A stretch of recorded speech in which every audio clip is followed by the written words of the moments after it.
Michael Vaughn. Part 5. A summary and more. Continues to update to the community on its Facebook page regarding Michael Monkey Joseph Vaughn, 5, who was last seen 17 days ago. In updates on Thursday and Wednesday, police state that tips continue to come in and the Idaho Mountain Search and Rescue teams with canines have been back in the area searching locations on both sides of the Snake River.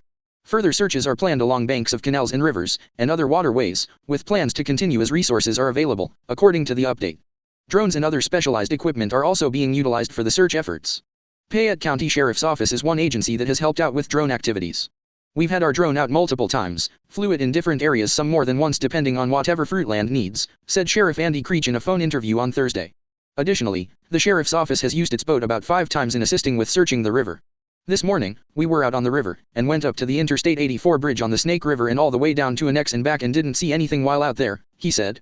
While the case is Fruitland Police Department's case, Creech says he and his deputies are in a position where if they are called to assist, they will send whatever we have available to help. September 3, 2021 Reward Fund set up for safe return of Michael Vaughn. While the search for Michael continues, a reward fund has now been set up. Huff explained that the fund was made possible due to a $10,000 donation, made by someone who wants to remain anonymous. The chief said when the donor handed him the cashier's check he told the chief, if that little boy is found and brought home safely, that will have been the best money I have ever spent. September 17, 2021 Reward Fund for Missing Boy more than doubles. Reward for safe return of Michael Monkey Joseph Vaughn available through November 15. Fruitland Police Chief J.D. Huff announced a major update this morning regarding the reward fund for missing 5-year-old Michael Monkey Joseph Vaughn. The fund has more than doubled, having grown to $26,000 this week with a major push from the community and Michael's parents. In a phone interview this morning, Huff said that a group of citizens earlier this week had raised $12,000 to give to Michael's parents to help the family out. They told me to turn around and put that toward the reward fund, he said. Shortly after that, the family brought in another significant donation for the fund, boosting it to the current amount. As the days wear on and the 2-month mark is approaching, the chief said you can tell it is taking a toll on Michael's parents. However, they remain hopeful, as does the chief. They remain 100% cooperative and the fact that they are giving up money donated to them means something. It is a big deal, Huff said. They want their child home, and I do, too. I want Michael home safely. October 8, 2021 Law enforcement personnel involved in the search for a missing 5-year-old boy from Fruitland got a little spark recently when someone came forward with new information. Additionally, more money has been added to the reward fund and police will reach out to the public today to help identify 4 people who were in the area near the time Michael Monkey Joseph Vaughn went missing. We recently identified a witness who brought forth good information that can really help us with the timelines, said Fruitland Police Chief J.D. Huff during a phone interview this morning. We think it's going to be very helpful. Reward fund grows, special to air. Another anonymous and significant donation has bumped the reward fund up to $40,000. The reward is available through November 15 for information leading to the safe return of Michael. Family continues to cooperate. Huff says Michael's family continues to cooperate with law enforcement officials, having complied with all investigative requests and continuing to work with investigators.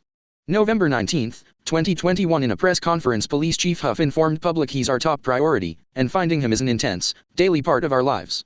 Huff said present efforts have involved revisiting areas of Fruitland that have already been searched. From the time of notification, an exhaustive search effort and criminal investigation simultaneously, our ground searches are based on the highest probability that Michael may have wandered off, or gotten hurt, stuck in an irrigation ditch or swimming pool, an outbuilding, an old appliance, junk vehicle, anywhere a 50-pound, curious boy could hide himself, he said. We wanted to make sure that all the ground within a 1 to 2 mile radius from Southwest 9th Street where Michael lives has been searched by residential homeowners, professional searchers, law enforcement, and specifically trained K9s. In the past week, Huff said the Idaho Mountain Search and Rescue Team conducted another sweep of front and backyards, and nearly 1,000 acres of farmland in the area, in tandem with his department and K9 units. December 24, 2021 The Fruitland Police Department with the assistance of the Idaho State Police and the FBI continue to search for missing 5-year-old Michael Joseph Vaughn. Our efforts over the last few weeks have included more ground searches in a remote forested area north of Weiser. Investigators continue to work every lead that comes in. The Post expresses the department's gratitude to the community for their support in its monumental task of searching for Michael. A reward fund established for information leading to the safe recovery of Michael now stands at $52,206 and is available until March 31. March 22, 2022 when Senator Abby Lee, R. Fruitland, and Representative Ryan Kirby, R. New Plymouth, introduced SB 1378 in the Idaho legislature, they referenced the missing Fruitland boy who disappeared nearly 8 months ago. The House passed SB 1378 on Tuesday, which would create an all-encompassing alert called an Endangered Missing Person Alert, EMPA, to notify those in Idaho and surrounding states about a missing person.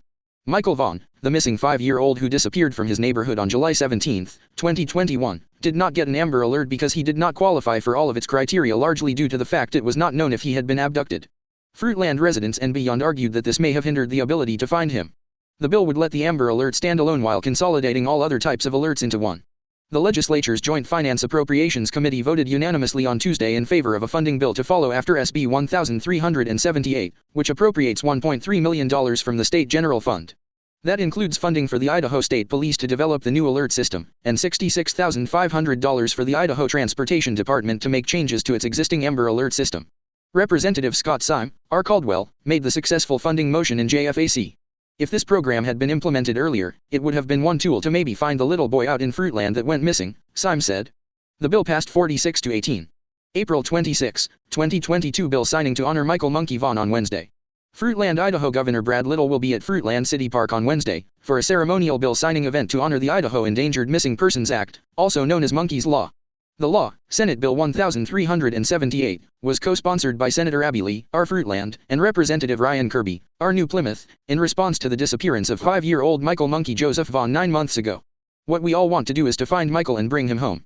In the meantime, what we can do is make sure statewide, regional, and national alerts can go out immediately, wrote Lee on her Facebook page on Saturday. Michael didn't qualify for an Amber Alert. Read that heartbreaking sentence again. Thanks to Monkey's warriors, I received hundreds of emails demanding we do something to fix this. They were right, we needed a better system and a policy, so I went to work, the statement reads. There is still more to do, so much more, and I'm still working on this, I promise. July 23, 2022, do not want to see this day come. Case of missing boy, Michael Monkey Vaughn nears 1-year mark. Fruitland, if we could have dammed the Snake River, we would have. Those were the words of Fruitland Police Chief J.D. Huff on Friday afternoon at a news conference regarding missing child, Michael Monkey Joseph Vaughn. July 27 will mark 1 year since the child was last seen in his Fruitland neighborhood. Surrounded by partners in law enforcement as well as members of Michael's family, including his parents Brandy Neal and Tyler Vaughn, their daughter, Bug, and Michael's grandfather, Bob, in front of the Fruitland City Hall, the chief provided a recap of what happened nearly a year ago and shared new information. Following Michael's disappearance, police sent out alerts to the public and law enforcement through a variety of resources. Additionally, extensive searches were conducted in the hours, days, and weeks that followed on 200 residential homes and properties and more than 3,000 acres of farm ground and waterways in the city and surrounding areas. Work continues daily for the department, which includes meetings and investigations, he said. Every day is an anniversary of the disappearance of Michael, Huff said. Our investigation remains intense and strong. In addition to countless searches done that were consensual, Huff says that there have been 27 search warrants served and more are being written. Special investigators from both Idaho State Police and the FBI remain assigned to the case. Huff said recent leads led to the searching of more acreage conducted by Idaho Mountain Search and Rescue with K-9 units. While those didn't pan out, he expressed his gratitude that the team has been available at a moment's notice. Further, he said it is expected for that the number of acres searched will continue to grow. There have been 1,000 leads with many, but not all, being cleared. Huff noted that it requires ample time to work each of those through to conclusion. He urges the public to call in any tips, saying, no tidbit of information is either too benign or too obscure. We believe someone will provide information, he said. Window of time he went missing is smaller than initially thought.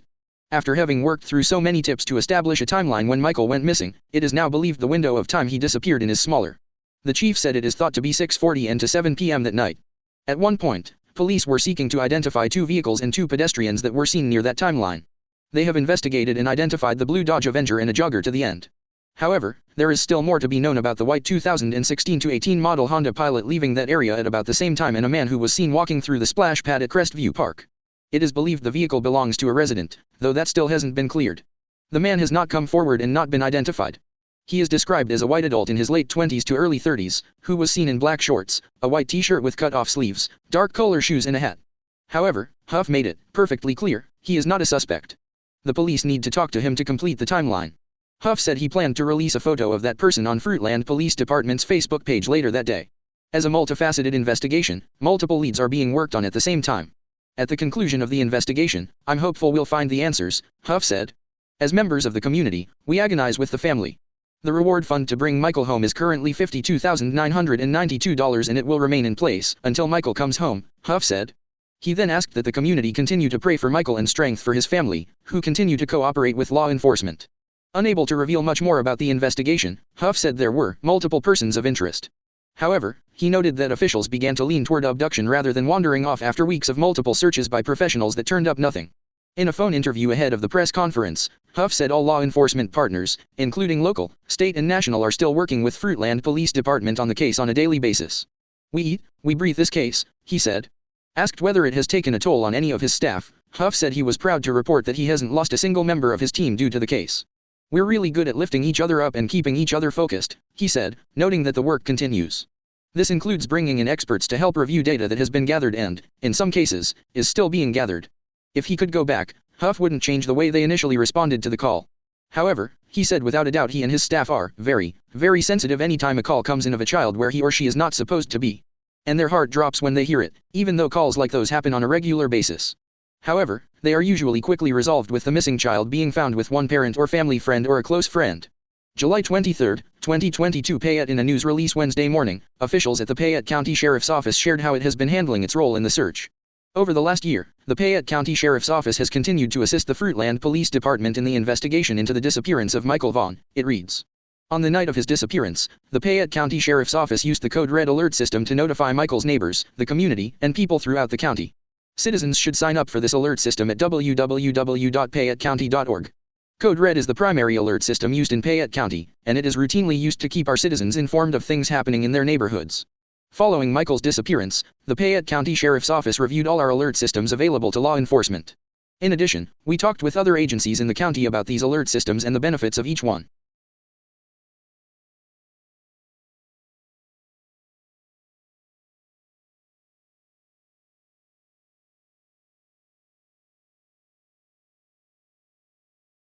The city of Fruitland unveiled Homeward Bound trucks featuring photos of Michael Vaughn, a boy who disappeared 1 year ago when he was 5 years old. The Homeward Bound project uses semi-trailers that travel across North America in hopes of generating leads to help find missing children. The trucks are part of Camway Transportation in partnership with Washington State Patrol's Missing and Unidentified Person Unit. Fruitland Chief of Police, J.D. Huff, said this new project does not mean Fruitland PD has information suggesting Michael is outside Idaho, but that the boy could be anywhere. We don't know where Michael is at this point, so could he be out of state? Yes, said Huff. I think the best way to get Michael's information out there is definitely going to be on these forms of transport. There have also been rumors that Michael's scent was traced near the freeway and he was knocking on neighbors' doors when he went missing, but Huff did not want to comment on the details of the investigation. Huff reiterated that Fruitland PD receives tips daily and there are a multitude of plausible leads. We're going to get him home. We're not going to stop. We're going to find him, said Michael's mother, Brandy Neal. Hey, good afternoon, everybody. I just wanted to start by thanking the media for being here. We can't thank you enough for continuing your coverage of this case, as we know how much it's impacted this community and the family. So thank you all for being here. I want to start out with some introductions today. Obviously, I'm going to shorten it up because we have quite a few people representing here today. But I'm going to start over here with my FPD staff. I've got Sheriff Andy Creech with the Payette County Sheriff's Office. I've got Chief Gary Marshall with the Payette City Police Department. And I've got Chief Mike Eway from the Ontario Police Department. To my left here, I've got Captain Cy Armstrong with the FPD. I've got Kerry Gordon with the Washington State Patrol. Cam Sahota, I'm sorry, Cam Sahota with Camway Transportation. Brandy, Tyler, and Bob, the Vaughn family here with us today. So thank you. Sorry about that, Cam. I'd just like to quickly cover the context of this case, and I know I do it every time, but we may have some new listeners and some people just kind of tuning into this thing, as it's huge. So since the evening of July 27, 2021, the Fruitland Police Department, the Idaho State Police, the FBI, Idaho law enforcement agencies, and law enforcement agencies across the country have investigated the disappearance of then 5-year-old Michael Vaughn.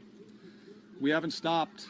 Every day we have unfinished business, and our investigation remains very, very active. We know that Michael Joseph Vaughn was last seen near his residence on Southwest 9th Street at approximately 6:30 p.m. on Tuesday, July 27th of 2021. Law enforcement received the first 911 call at approximately 7:21 p.m.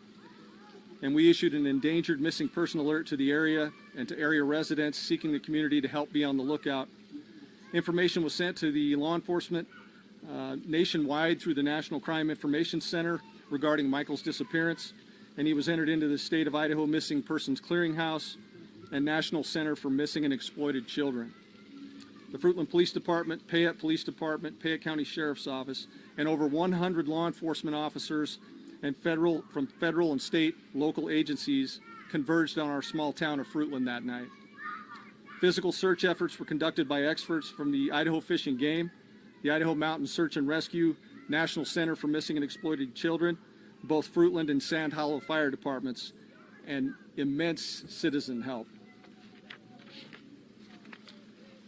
Our search included over 3,000 acres of farm ground, 29 miles of riverbank along the Snake River, 250 residential homes, outbuildings, septic tanks, garbage cans, vehicles, irrigation ditches, and drain canals. We used fixed-wing aircraft, helicopters, sophisticated drones. We used boats, sonar, specialized canines, kayaks, and paragliders. We served over 30 search warrants, and we continue to review hundreds of hours of security and other data, and we've logged tens of thousands of hours as we continue to work this case. Our department has processed over 1,200 leads, many of which we've been able to clear, many of which we are still working on. We've had a lot of law enforcement across the entire country and internationally help us chase down some of these leads. I'd like to note that after a year-long thorough investigation, the family is not a focus of our investigation at this point. They are continuing to fully cooperate with us in all of our efforts from the investigation standpoint. Today, as members of this community, we continue to agonize with the family, and we continue to dedicate our resources to bringing Michael home safely. We believe that the continued distribution of this story will generate more attention and more tips and help us get this thing, get some resolution to this case. So there's no tip that's too small or benign that we won't investigate. With the help of Tanea Parmiter with the Idaho State Police, we're excited to partner with the Washington State Patrol's Homeward Bound program and Camway Transportation to carry Michael's information across the country on semi-trailers like the one I have behind me. We know that exposure along the interstates and highways and the roads of this country will help bring new leads and potentially help us bring Michael home safely. So at this time, I'd like to introduce Carrie Gordon. She's with the Washington State Patrol, and she's going to be talking a bit about the Homeward Bound program and our exciting new partnership. Carrie? Thank you, Chief. As the Chief mentioned, I work for the Washington State Patrol. I manage the Missing Persons Clearinghouse, and I'm the Amber Alert Coordinator for Washington State. I'm essentially Tanea's counterpart in Washington. So the Homeward Bound program was actually started by the late Trooper Renee Paget. She sadly lost a battle with blood cancer a couple of years ago, but this program was Renee's vision, and it was brought to fruition in 2006 with then Gordon Transportation. With Gordon, the program featured, at one time, there were 27 children featured in the program. And each child had between 3 and 5 trailers traveling around the country with Gordon at the time. So a lot of exposure for these cases, and a lot of tips and a lot of new information generated for these cases for law enforcement, and that's our goal. So I'm here to continue with Renee's passion, and so we're very excited to be able to partner with Idaho and bring some more attention to Michael's case and to help his family spread the word and get information out about Michael. So to us, the important part of this entire program is the coordination and partnerships that we have with all of the various law enforcement agencies that are represented up here, as well as the Idaho State Police, the National Center for Missing and Exploited Children, and our various states' clearinghouses that border your state here. The trailers behind me are going to be seen by millions of travelers on highways around the country. And so imagine how many eyes are going to see this trailer as it travels throughout its journey. And this is one of what will be eventually 3 trailers that will feature Michael. and Cam, who's going to speak right after me here shortly, and his company have committed to this program for as long as it takes and for as many trailers as we need to bring attention to these missing child cases around the country. It's a fantastic partnership. We're very proud of what we're doing, and I just want to ensure the families and law enforcement that we are not going to stop. That is what we do. That is why we do what we do every single day. I've been doing this particular job for 10 years. I've been with the patrol for 31 years, and this is the most important job I've ever had. And the importance is that these are our children. These are kids, and they're our most valuable asset that we have in our communities, and we need to make sure that we provide them with the most attention that we can give them and bring them home to their families who are waiting for them every single day, every minute. So I'd like to introduce Cam Sahota. He is the owner of Camway Transportation, and he has been a very valuable partner to me. And I also want to recognize Cam's wife, Harneet, who is not here today, but she's been my logistics contact and to help me get these trailers on the road and to get them at events like this today. So, Cam?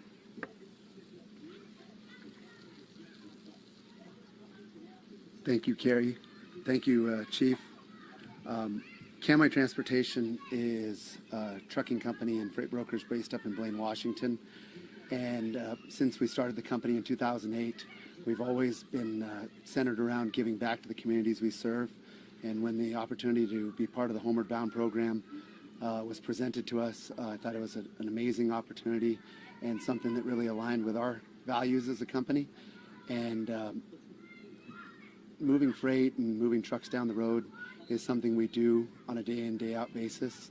But being able to do a little more, a little extra, give families hope, bring awareness through the featuring children on the side of our trailers is something that's near and dear to myself, my wife, my other partner, our whole company. We think it's an amazing cause, and we bring additional hope, and we think that there's through this awareness that we can assist these different agencies that are working very hard to try to help the families and bring kids home. So we're really, really excited to be part of this, and just the hope it gives everybody. You know, it's a big world.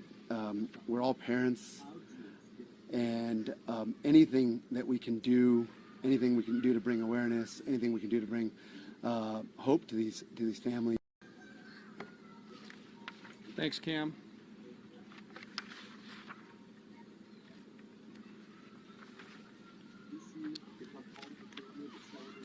So I'd just like to follow up, Cam. I just want to tell you how thankful we are and grateful for your continued generosity and your involvement in this case. I appreciate your long-standing partnership with Homeward Bound, and it's an incredible program. And I think it's really going to help us, and I can't thank you enough. To the Vaughn family, this has been an extremely long and emotional road. You don't walk that road alone, right? So I could never fathom how you and your family have suffered. However, I assure you that the Fruitland Police Department will continue to earnestly investigate this case, and everyone here today is a part of your community and a part of your family. We will never stop looking. You need to know that.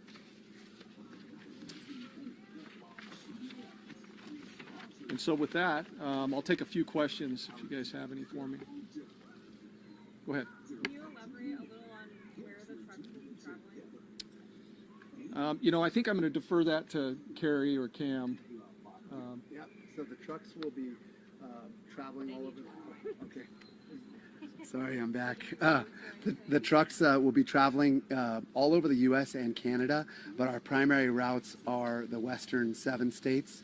And so this particular unit is on its way to Denver, Colorado after our unveiling today, and we'll probably come back through Idaho again from Denver back to Washington. So I got a follow-up to that.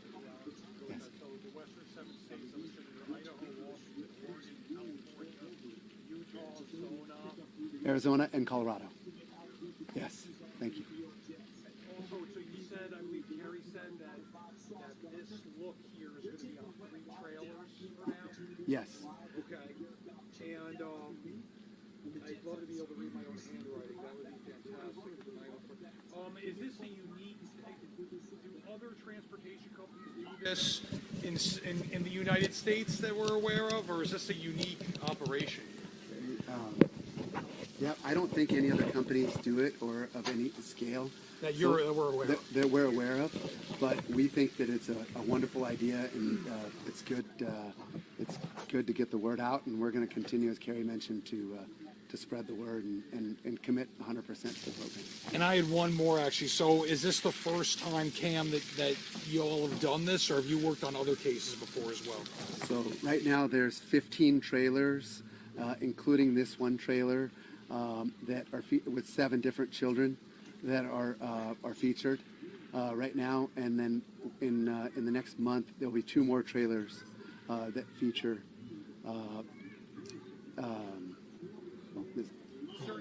Yes, Michael's picture. There'll be 2 more trailers, exact replica to this. And how many years have you been doing this for? We started this in 2018, I believe. Okay. Yes, and we'll be happy to continue to expand the program. Right. And are these trailers going to carry typical cargo, or are these dedicated to getting the message out? No, they do. Our company mainly specializes in food and retail. Right now, this trailer is full of ice cream. It's destined to Denver, Colorado. How appropriate. Yes, so we haul all kinds of different food stuff on retail products. This one's for the chief. So if you're partnering with them to get Michael's face out across the U.S., is that because you believe that Michael was taken somewhere outside of Idaho? You know, I think the best answer for that is we don't know where Michael is at this point. So could he be out of state? Yes. So I think the best way to get Michael's information out there is definitely going to be on these forms of transport that travel from state to state, potentially into other countries. So. I have a follow-up as well. I don't know if you can speak to this, but there's been rumors that Michael's scent was traced near the freeway. Is there anything you can tell us about that? I'm not going to comment on that. And at this time, what are their latest message to the public? What's the latest they want the public to know as the search continues? You know, as we continue this search, the public just needs to know that we want them to be aware and vigilant. I mean, we're still receiving tips on a daily basis. I mean, every day we're getting new tips. And so we do know that the message is getting out there. I just want them to remain vigilant. The last thing we want is for the coverage of this case to fall off, because Michael's still out there, and somebody knows something. Somebody knows something. Either information's been omitted, or they're just not bringing it forward. So I would continue to encourage those people that have any idea or have any information that may lead us to the safe return, that they bring that information forward. The reward stands. It's still active. Yeah, so I'll leave it at that. Any other questions? Is there like a solid lead right now that you're actively working that looks promising to you? You know, I hate to be so cagey with my answers, but it is a criminal investigation. I will just tell you that there are a multitude of plausible leads. So, and it's just something that it's a painstaking task, and we're in here every single day. Every single day, we're working this case. So. Is there any way that you could publicly confirm that Michael was knocked on any of his doors when he went missing, or do you not? You know, I'm just not going to talk about the details of our investigation. So real quick, if we don't have any more questions, I did want to just take a brief moment and allow Brandy to make a brief statement. I believe she has something that she would like to say. So I think we'll just take a moment and do that. Brandy, if I can get you for a minute. You betcha. Thank you all for being here today for Michael and our family. This was amazing and beautiful, and we want to thank all of you, the officers, all of the agencies. You guys have keep working so hard, and we're gonna get him home. We're not gonna stop. We're gonna find him.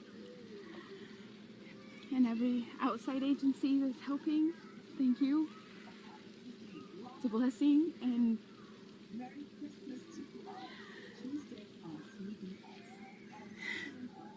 Whoever has Michael or knows anything and has information about Michael, please come forward. We need him home. We need our baby. Please. Thank you to the community and extended communities that continue to support our family, and law enforcement, all of the agencies that are helping to bring Michael home. They stand strong, and they stand with us, and we stand with them. So if you are seeing this, please, if you know something, please, if you know anything, please say something. You can be anonymous. There's so many avenues. Please, everyone, help us get Michael home. And Monkey, we love you, baby. You're coming home. None of us are going to give up, I promise. Thank you all for being here today. Thank you. Thank you, Brandy. So with that, if we don't have any more questions, I'm going to go ahead and conclude. I'd also like to let my media partners know that we do have a B-roll from Homeward Bound that we can get a link to you guys. We can get it to you after this press conference. And then I also want to let you know that the truck will probably be leaving in roughly 10 minutes. So if you wanted to make sure your visuals are set up for that at that time. Other than that, I think we'll conclude. Thank you. Appreciate you all. Yep.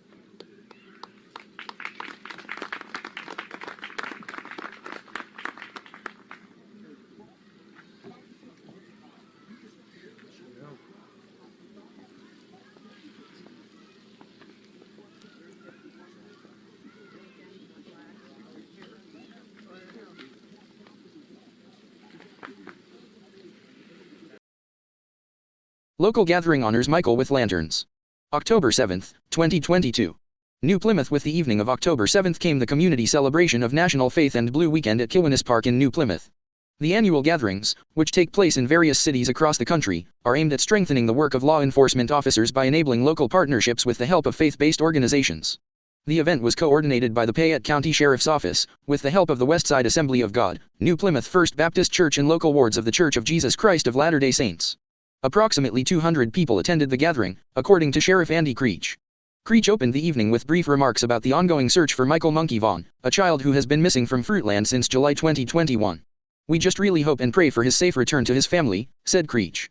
John Baker, pastor of the Westside Assembly of God, spoke about what law enforcement and first responders means to him and his family. "I come from a long line of police officers in my family, so I want to thank you guys so much for doing what you do and keeping us safe," said Baker. "I just want to say that each morning when I get up, I pray for your safety, that you guys go home to your families." Regarding Michael, Baker sought to remind attendees that their prayers are being heard. "Our Bible tells us that God hears our cry. I also pray for this young man that is missing. I cry out to God, and our Bible says he hears me each and every time I cry for him. I just want to let his mother know, Brandy Neal, that God is in control of this. Whatever is going on, God has a perfect plan for each and every one of us. And he has a plan to bring this young man home safely." Adam Lyman, a New Plymouth Latter-day Saint bishop, remarked about how faith and following law and order can help a person find happiness. "The best thing about being a bishop is, I get to see people use Jesus Christ in their lives. And see their faith change them and help them be happier people."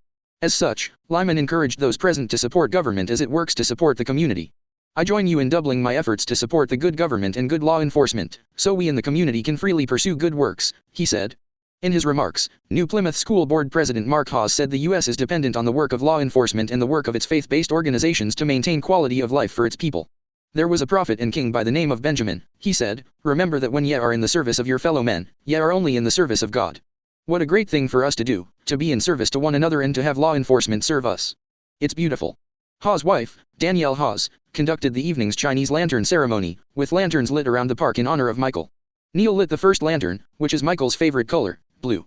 National Faith and Blue Weekend 2022 was sponsored in part by the Motorola Solutions Foundation. Local sponsors include the Payette County Office of Emergency Management, Steve's Hometown Toyota, the BBQ Pit, and New Plymouth Kiwanis Club. Staff at the BBQ Pit provided dinner for attendees. Thank you for watching. Part 6 coming soon.